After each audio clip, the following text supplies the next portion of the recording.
easy job. I don't have to do anything and I still get applause.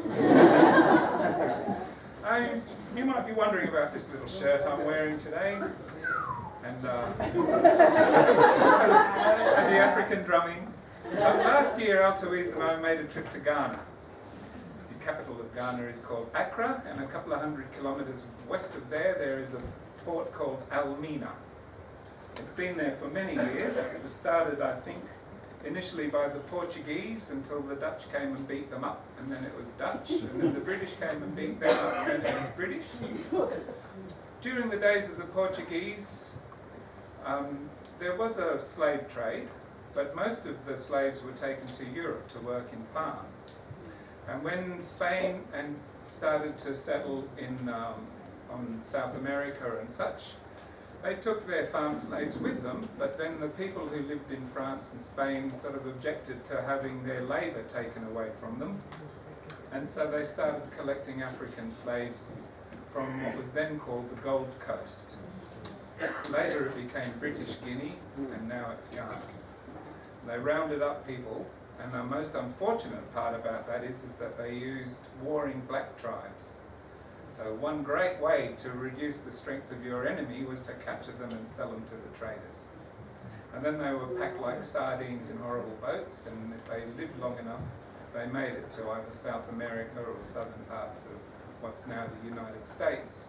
But when they first went to Florida and Louisiana, that was Spanish. And at Elmina there is a fort called St. George, and in one of the rooms where it was like a holding cell, where previously goods had come in and off ships, they bricked it up so that there was a little slot. It was only wide enough for someone to go through sideways. That was the door of no return. And the reason they did that was so that they could accurately count the stock. Pretty terrible. They had 300 women in a room about the size of this stage with 2 toilets. And if they menstruated, if they were sick, if they had babies, not real nice. So Alteouise, like most of the descendants of the Negro slaves, had no idea where their forefathers came from, because they were just taken from different places and shoved into ships. So by going to Elmina, Alteouise actually made a kind of pilgrimage to where maybe some of her ancestors came from. And so we can sort of celebrate the fact that we have survived. She has survived. Now, in this closing section of tonight's performances, Alteouise is going to sing a song cycle. So it's like a classical recital, and we ask you, please don't applause between the songs, but wait until the performance is over, and then you can show your appreciation. Last Saturday, Alteouise's brother Cedric died. He was one of her closest brothers, so she's dedicating tonight's performance in memory of her brother Cedric. So a solemn moment. And now, Jill Todd has lived in the far north for over 40 years. She's been an active piano and music teacher, and she has also been with the Cairns Choral Society for over 20 years nearly, I think. And the last 10 years she's been one of the keyboard players, and her most recent contributions to the Cairns Choral Society has been playing keyboards for shows like The Wizard, for Mamma Mia, and Phantom of the Opera possibly. If she's not playing in the pit, she's on stage singing. So ladies and gentlemen, I'd like you to meet Jill Todd.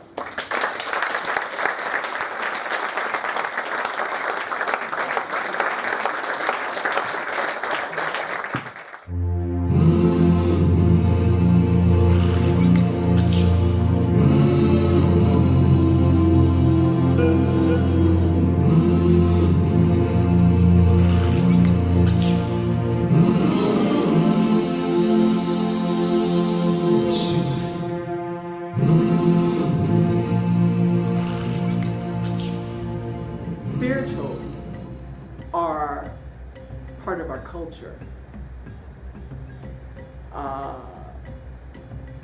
we go back, way back to Africa, being brought to America and other places, but my heritage is from America. So we were brought to America against our will on slave ships, and Idris and I had the opportunity to visit Ghana. I'm wearing a dress that we purchased in Ghana, and we also in Ghana went to the St. George Castle, where the slave ships would collect the slaves, where they would hold the slaves that they stole from different parts of Africa, chain them, raped them, beat them, and forced them into boats like animals and brought to America to be sold as slaves. I believe on those ships, the music started because we couldn't communicate with each other. We were from different parts of Africa, and they have different languages all over Africa. So you had people chained together who couldn't communicate. And music has always been a way that we have been able to communicate. On the plantations in the South, on the cornfields, the cotton fields, the sugarcane fields, we learned spirituals. We learned folk songs. We sang them as folk songs. They were passed down, they were passed down, they were passed down. And it's part of our history, the music that was passed down. And this music was transformed to different things. It was later on with instruments, and it was later on brought into the church, and then the blues came from that, and then from that another kind of music. It all came from Africa on those slave ships, where we couldn't communicate with one another, and we could only hum and sing songs and make up rhythms and communicate that way. And then when the slave masters started teaching through the Bible to speak English with the Bible stories, teaching the Bible stories, then we learned, the Jordan River, okay, the Jordan River, that's referred to in the Bible, but we've got the Mississippi River, okay, so the river, we can understand this river, we got to get across it, so we got to escape, so we would use Steal Away, these kind of songs. That was a signal song. Steal away to Jesus, steal away. I ain't got long to stay here. My Lord calls me, he calls me by the thunder. In the rainy season, when the rivers are melted and you can cross and throw off the scent of the dog, that's when we're going to do it. So my Lord calls me by the thunder. My Lord calls me by the lightning. Green trees are bending. It's springtime. The green trees are bending. We're tracking now. And I learned a lot of this stuff, and it's made a lot of sense since I've learned more about the Aboriginal culture and how they track. And when I've gone up in the caves and Cooktown and seen all of this wonderful stuff, it all is the same, what indigenous people have to do to survive, how we survived. And so the spiritual, it's just a form of music that makes you feel good, that we've had to hold on to in times of stress, in times of struggle. The slaves had their food, they had a place to live, they had the work they did. It wasn't very complicated. You had to do blah, blah, blah, blah, blah, blah, blah, blah, blah, blah, X, Y, and Z. And we now, it's the same thing. We have to move from A to B to C in our day, and we need something to keep us going. Like the slaves needed their music to help them make it through the day, a day's work, a hard day's work on the plantations. Okay, I'm not on a plantation. Well, I live at the plantation, but I'm not on a plantation. But I still need my faith to get me through every single day. This is how I was brought up. I was brought up with music. And When I go every morning and listen to my music on the beach, I'm meditating, and the music is putting me where I need to be. So these spirituals are still meaningful to me and to my culture. All music, not just spirituals, but for me, I have to tell my story. For me, it's the music, because that's my world, that's my life, that's what I do, music. And I communicate through music. So I'm very passionate about it. Yeah, so Deep River is a collection of songs, about 10 songs that Moses Hogan has taken, very famous spirituals that I grew up hearing, Marian Anderson singing. And for those of you who don't know Marian Anderson, she was the first Black American to sing at the Metropolitan Opera. She traveled to Europe to have her career because she was not allowed to perform in the United States. And my mother used to play these recordings of her, and I heard these spirituals, and they were very moving. But to be perfectly honest with you, I didn't like them. I didn't like her voice, I thought, and people always compared me to Marian Anderson. And I would think, I listened to it, then why do I sound like her? It was years later before I was able to appreciate the kind of singer she was and what she did.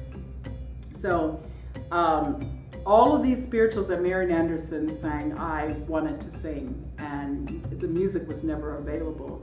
And Moses Hogan is of my generation, a composer from the South, who put these spirituals down. And the first spiritual, Deep River, is one of the very famous spirituals, Deep River. And spirituals weren't only songs that were sung for sacred events or worship services.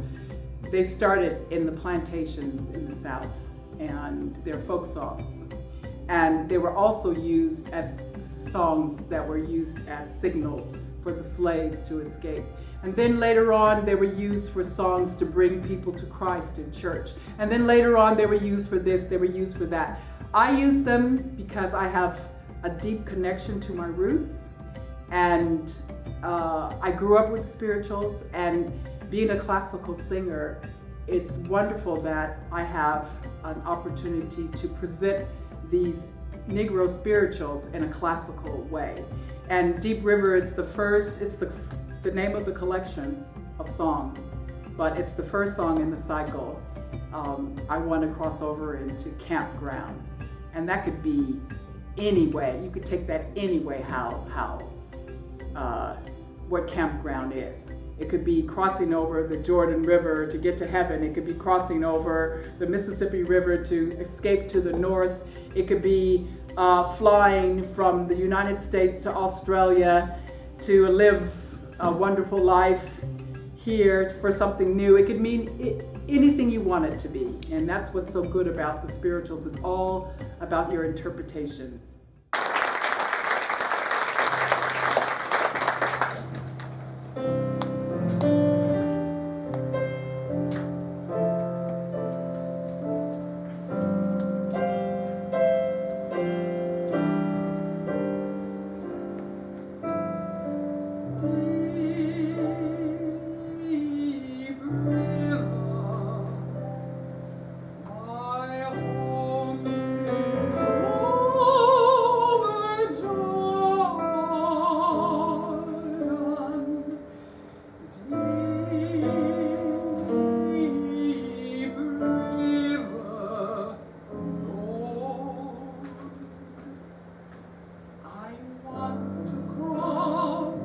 Oh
The crucifixion is simply that. It's a story. Everyone knows the story of Christ dying on the cross that Friday when he died. And as a performer, I get to reach out and paint a picture for the audience, for them to imagine Jesus on the cross, to see him up there, for me to sing, and for them to imagine that crucifixion. And that's all it is. It's the story of what he did, how he was persecuted, how he was beaten, how he was stabbed, how he had to wear a crown of thorns, and how they took him off the cross and put him in a tomb, and all of this, and he never said a mumbling word. He never said a mumbling word. And those are the words that are used poetically in this song, The Crucifixion.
I am number 2 daughter out of 3 girls in a family of 7 children.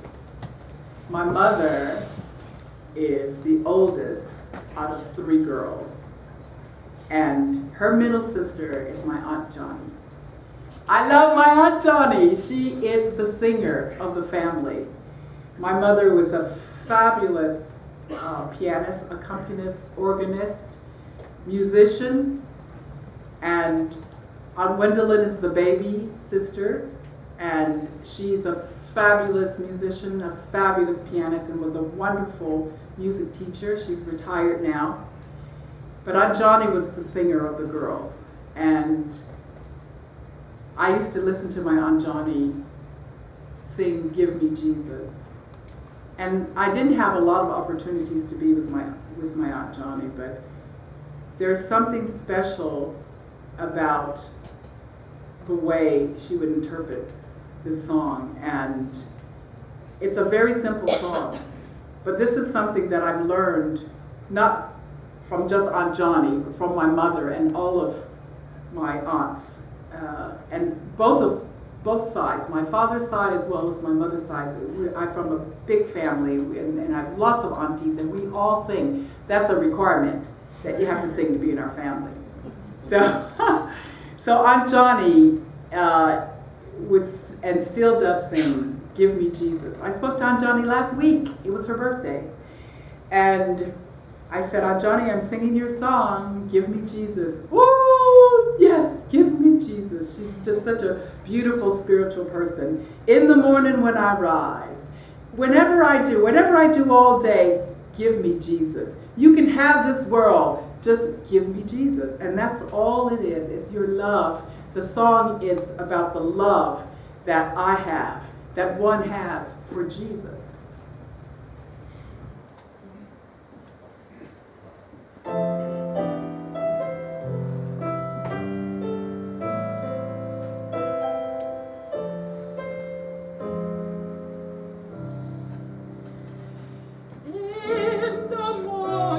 When I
Give me dreams.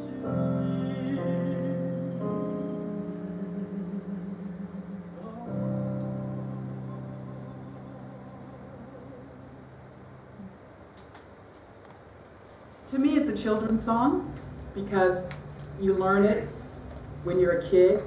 You sing it at Sunday school, you sing it in primary school, you sing it, I sing it in the nursing homes, I sing it at Ozcare every Friday. And I love Betty, who loves, he's got the whole world in his hands, and her favorite is he's got the little bitty baby.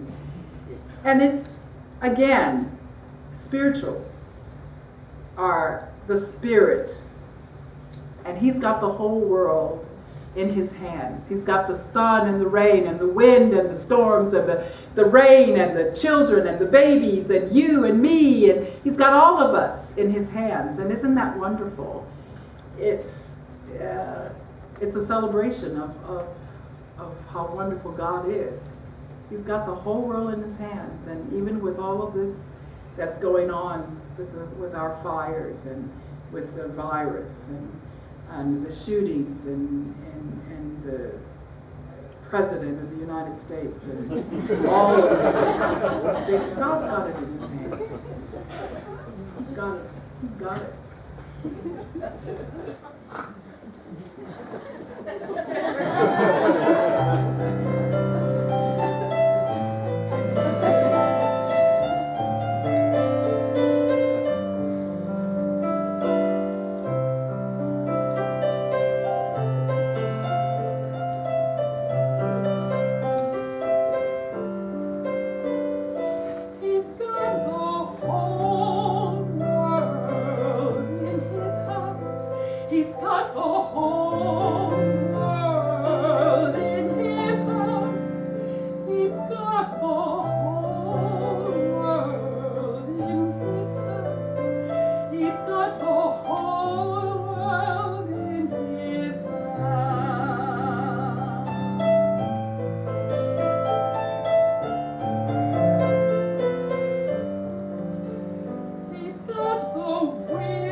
This Port Douglas community is my life.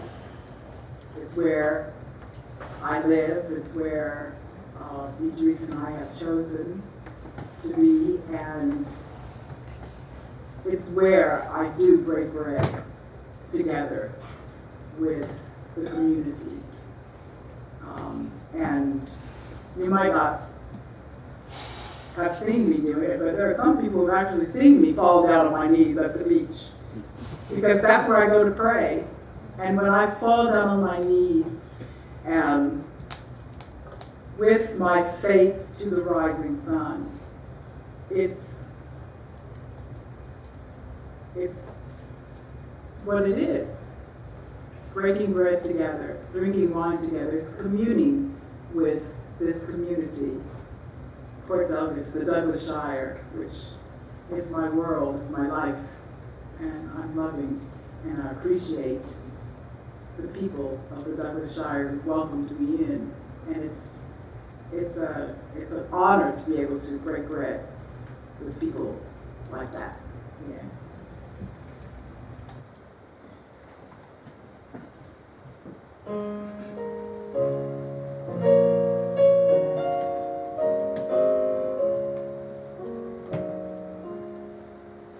Let us break bread together on our knees. Let us break bread together on our knees. When I fall on my knees with my to the rising sun, oh Lord, have mercy on me. Let us drink wine together on our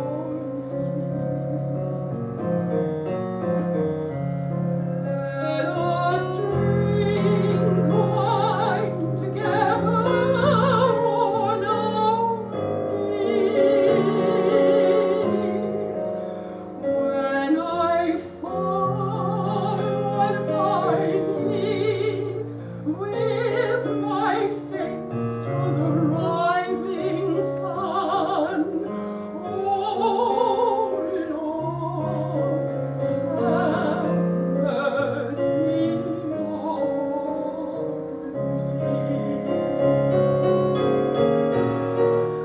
Let us praise God together on our knees. Let us praise God together on our knees.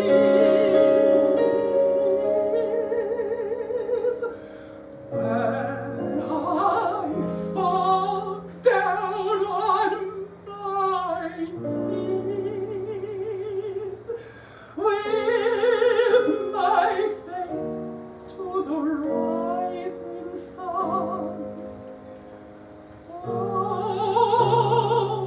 Lord, have mercy on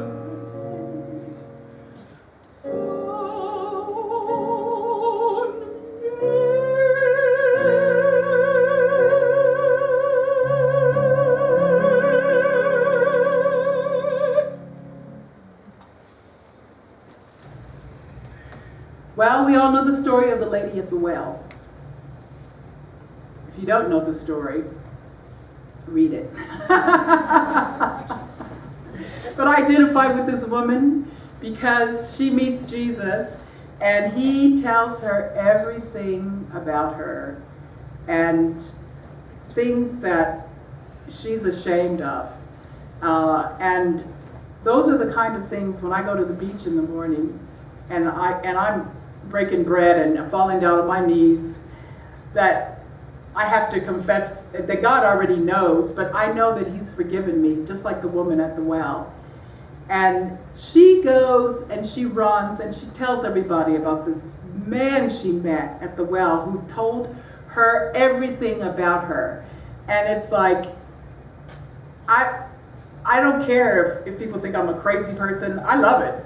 I'm just going to run and tell everybody I can about this wonderful man who knew everything about me, and as that character of that woman in the well that Jesus meets, she goes and she said, "My good Lord done been here. He blessed my soul and gone away." And it's like when I get to be that, hey, give that sister attitude.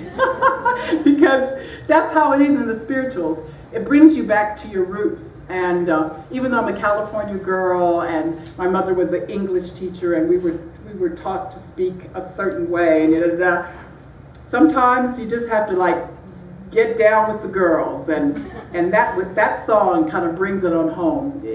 My good Lord done been here, because I'm singing with dialect, and it's a fun song. It's got a fun tempo, and I'm sure everybody will love that. Woman at the well who tells her story.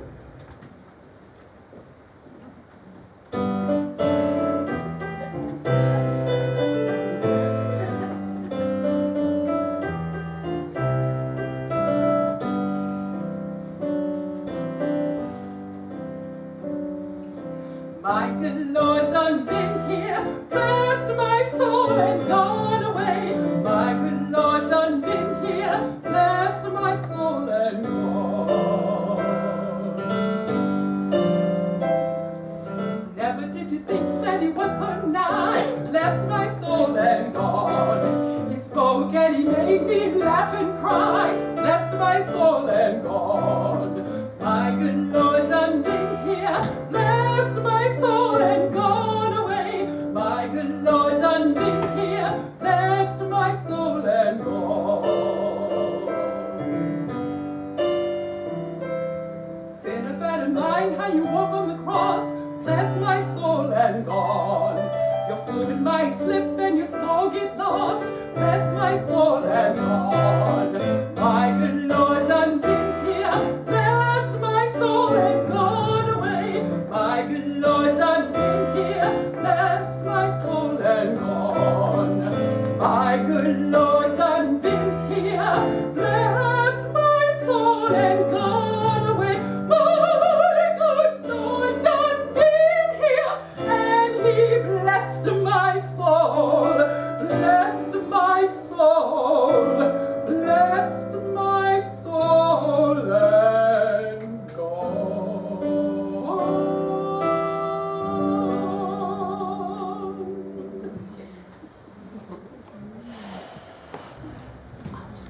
Reverend Devaughn, Reverend W. On Devaughn, Will On Devaughn. Tall, black, dark-skinned, strong preacher in the pulpit giving his sermon. And at the end of his sermon, he would, "Come over here, daughter, come over here and sing." And you always had to be ready with Reverend Devaughn. You just never knew when he was going to call on you. But this is a call to worship song. After he finished his preaching, then I would get up and my mother would play the piano and we'd sing this song as an invitation that somebody's calling you. The call to worship. Come down. Come down.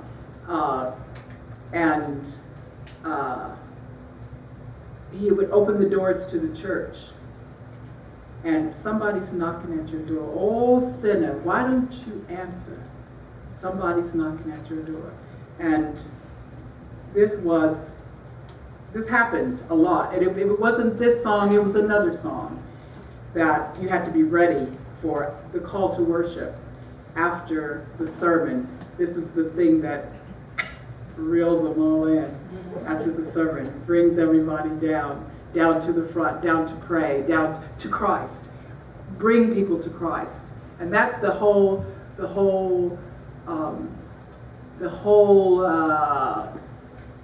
what's the word I'm looking for? Idea of being a Christian and joining in a family is to bring people to Christ. And that's what you do. You open the doors to the church and you bring them to Christ. And this song is an invitation for you to join in. with the family of Christ. Oh, sinner, why don't you answer? Somebody's knocking at your door.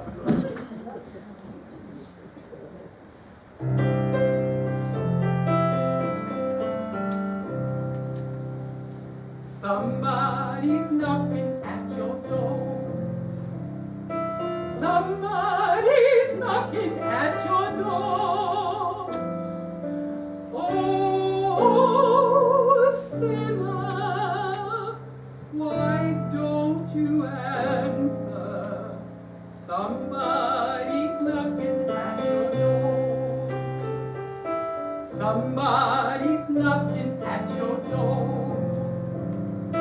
Somebody's knocking at your door. Oh,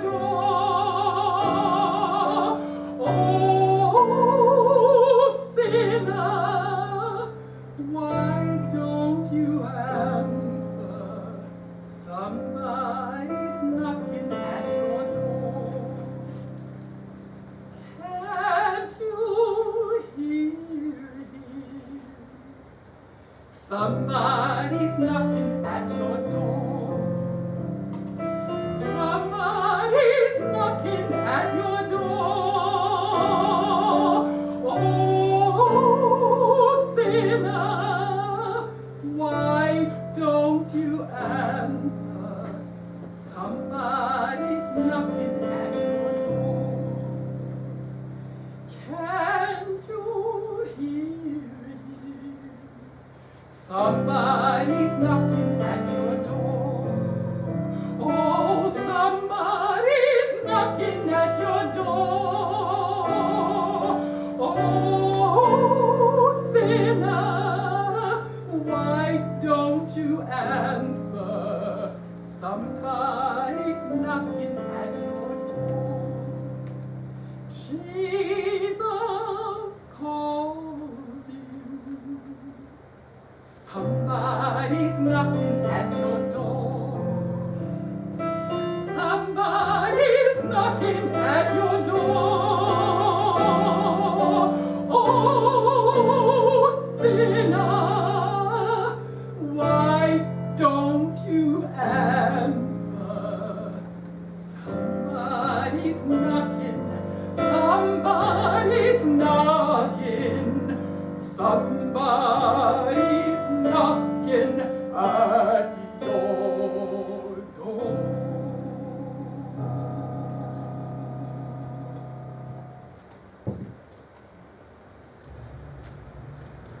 I absolutely adored my mother, and even though I was a daddy's little girl,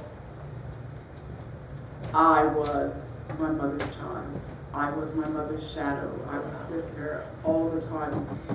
My mother played piano, organ, very, very, very talented.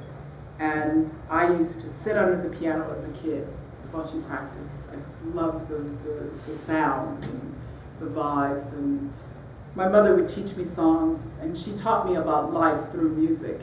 She would say, oh, this song is really good for you. Come and sing this. I want you to learn this. It has a good lesson in it. And so I learned how to interpret songs at an early age. And one of the songs that my mother said, come, I want you to learn this, was Sometimes I Feel Like a Motherless Child. And my mother's mother died when my mother was 16 years old. And I think my family, my mother kind of thought, well, if anything ever happens to me, I need to make sure that my children have what they need. And so therefore, maybe she was strict on us, as I am with my students, my kids, I call them, because I'm not going to always be around. I'm not going to always be here. And I want to make sure that that foundation is laid so that the other person who comes in will be able to carry on. But that foundation will be set. When that foundation is set, it's like unbreakable. And that's what my mother did. She set a foundation, and she taught me this song, Sometimes I Feel Like a Motherless Child. And when she would sing it, it made me a little weepy, because I knew that she sometimes felt like a motherless child. But I thought, why do I have to sing it? I have a mother. But my mother's gone now. And it's a beautiful song, and when I sing it, it is only about the love that I have for my mother, that when I sing this song, and I am a long way from home, but even though my mother's not physically here, she's passed on, she's gone, her spirit is still with me. But even though her spirit is still with me, I still feel, because I am a long way from home.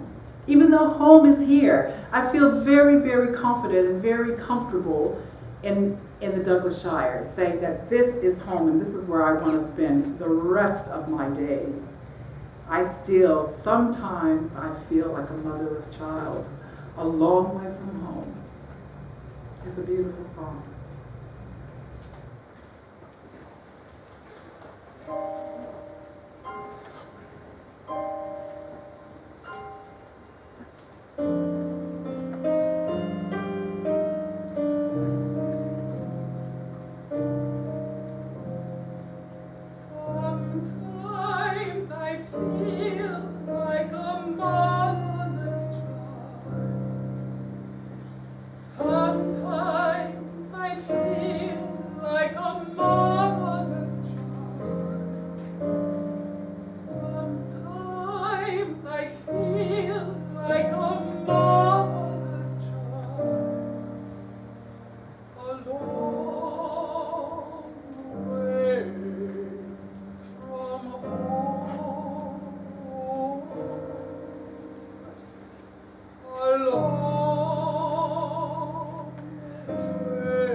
I have 2 children, and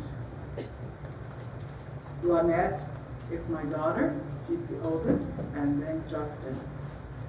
They are both very talented kids. Justin has chosen music as a profession in life. Lynette is the brains in the family. Thank God we have someone who has brains. I mean, you have to have brains to be a musician as well. So not to discredit anything that, and very happy that my son has followed in my footsteps. But growing up, Justin was a quiet child, but he's always showed signs of, he could sing. He could play any instrument he touched. He was just very musical. And we went to see a movie called The Passion of Christ on a Saturday. and Mel Gibson. Maybe some of you know that movie. And Justin was horrified. All of these stories from the Bible that we're taught as kids, and I was horrified too. I mean, we sat there and we watched and we thought, oh my gosh, when they were beating Jesus and when they were using these instruments that had hooks on them, and it was hooking into his skin and ripping his skin off, I just thought, oh my God. And I had been warned about the movie, as you know you are. When you go to movies, you're not supposed to tell anything, but I was not prepared for the graphics of this movie.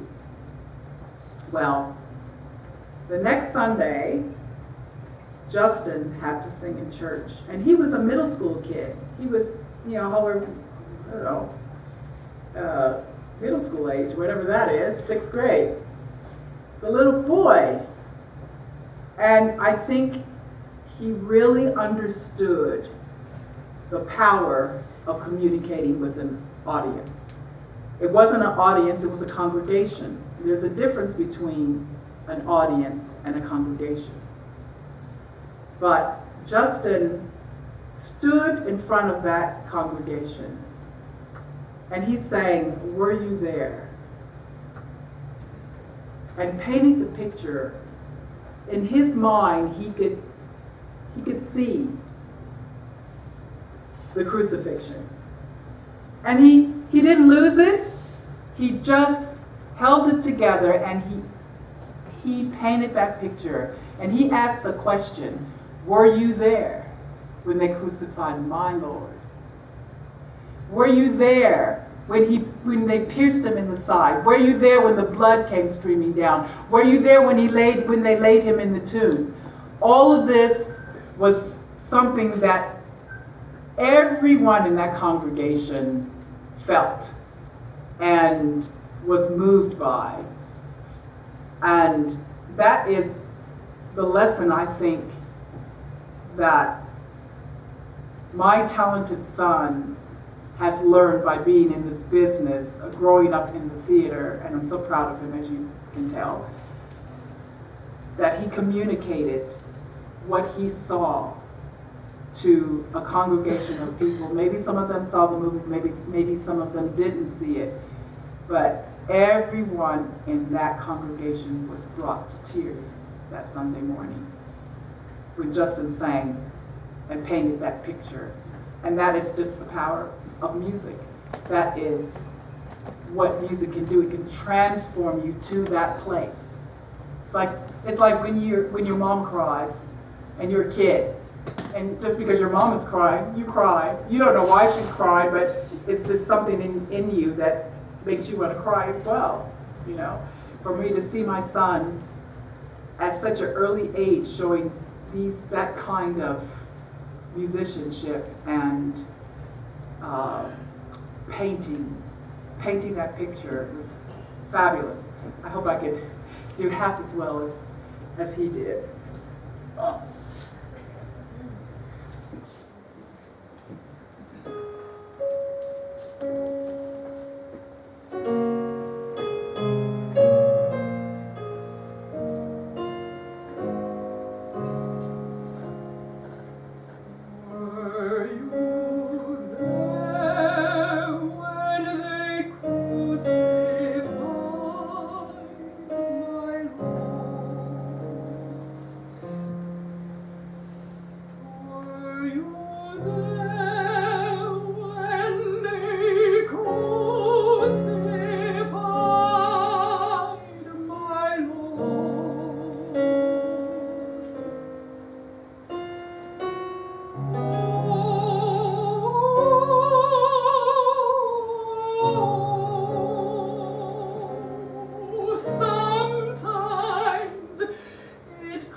The last song on this cycle is Walk Together Children, which is what I want all of us to do.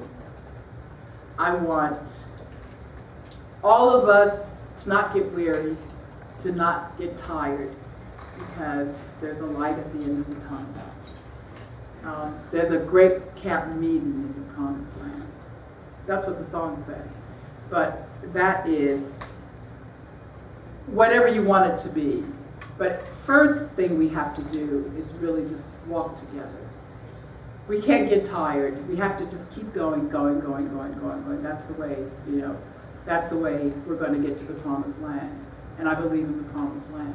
Whatever your promised land is, we've got to walk together and don't get weary. We've got to walk and never get tired, sing and never get tired, shout and never get tired, because there's a great camp meeting in the promised land, and that's what that number is about.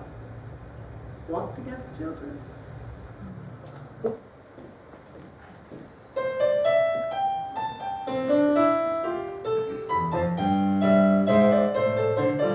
Oh, walk together, children, don't you get weary. Walk together, children, don't you get weary. Walk together, children, don't you get weary. There's a great camp meeting in the promised land. Oh, walk together, children, don't you get weary. Walk together, children, don't you get weary. Walk together, children, don't you get weary. There's a great camp meeting in the promised land. Gonna walk and never tire.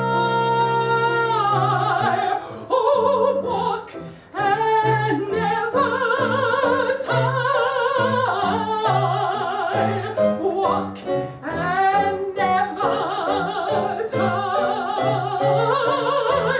There's a great camp meeting in the promised land. Oh, walk together, children, don't you get weary. Walk together, children, don't you get weary. Walk together, children, don't you get weary. There's a great camp meeting in the promised land. Going to sing and never tire. Oh, sing and never tire. Sing and never tire. There's a great camp meeting in the promised land. Oh, walk together, children, don't you get weary. Walk together, children, don't you get weary. Walk together, children, don't you get weary. There's a great camp meeting in the promised land. Gonna shout and never tire. Oh, shout and never tire. Shout and never tire. There's a great camp meeting in the promised land. Oh, walk together, children, don't you get weary. Sing together, children, don't you get weary. Shout together, children, don't you get weary. There's a great camp meeting, great camp meeting, great camp meeting in the promised land. Woo!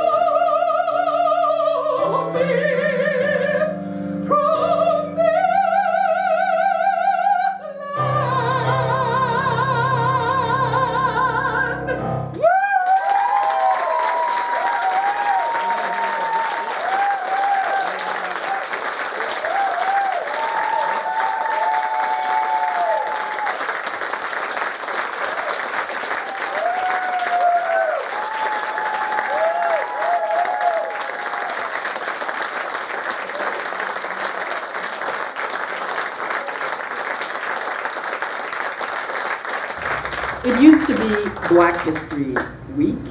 Now it's Black History Month. But I am